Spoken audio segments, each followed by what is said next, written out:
네, 안녕하세요. 소설 쓰는 최정화입니다. 오해할 수도 있을 것 같은데 사실은 전혀 반대의 이야기고요. 반어법인데 자기가 믿고 있는, 자기가 생각하는, 자기가 느끼는 세상이 오해일 수도 있다라는 가능성을 잊어버린 사람들이, 자기의 생각을 전적으로 믿어버린 사람들의 이야기. 사실 저에게는 심리적인 불안정함이 있어서 아무래도 그런 이야기를 많이 하게 되는데, 개인적으로 심리적으로 불안하다는 것은 약점이 될 수 있지만 또 소설가로서는 그 이야기를 굉장히 섬세하게 잘 풀어낼 수 있기 때문에 장점이 되지 않았나 이제는 이라고 긍정적으로 해석해 볼게요. 다른 작가들의 얘기를 들어보니까 되게 어릴 때부터 자질이나 재능이 되게 많았던 작가들이 있었던 것 같아요. 근데 저 같은 경우는 사실 어린 시절에는 책 읽는 거 안 좋아하고 글짓기 별로 안 좋아하고 일기 몰아쓰고 이런 성격이었거든요. 오히려 제가 작가가 됐던 거는 사람들이 저에게 이야기를 많이 들려줬어요.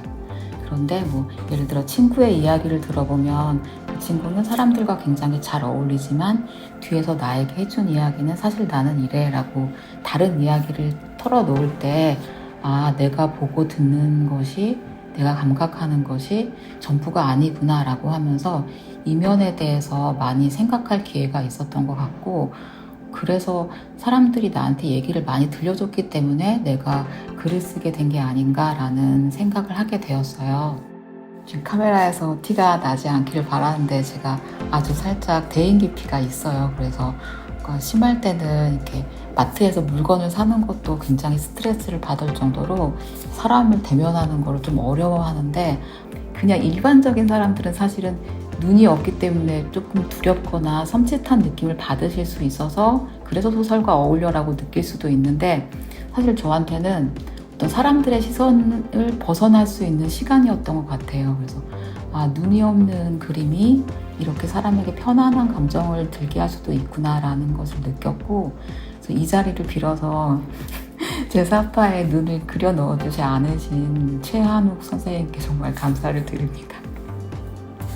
실제로 내 마음이 좀 힘들거나 어두워져 있을 때는 밝은 사람들을 만나고 즐거운 이야기를 할 때 공감이 되지 않잖아요.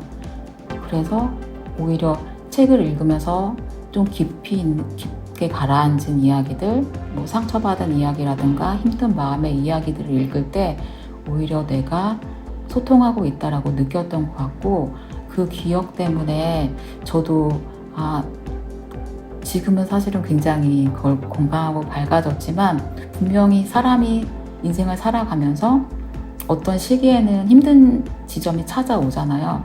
그런 시기에 계신 분들이 제 책을 읽고 책을 읽는 동안 외롭지 않았으면 좋겠다라는 바람이 좀 담겨져 있어요.